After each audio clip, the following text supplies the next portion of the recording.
அங்க decoration work எல்லாம் இருக்கு. சிந்து என்ன பண்ற? வா, இப்போ உன் போன்ல இருந்து செல்ஃபி எடு.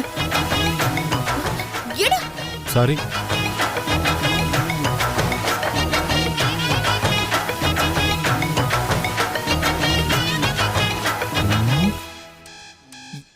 என்ன இடைவெளி கொஞ்சம் குறையற மாதிரி இருக்கு. இது அந்த ஸ்வாதியோட செல்ஃபி எடுக்கும்போது சொல்லிருக்கணும். நான் உன் பொண்டாட்டி, இடைவெளி குறைஞ்சா ஒன்னும் தப்பில்ல. எடு எடு.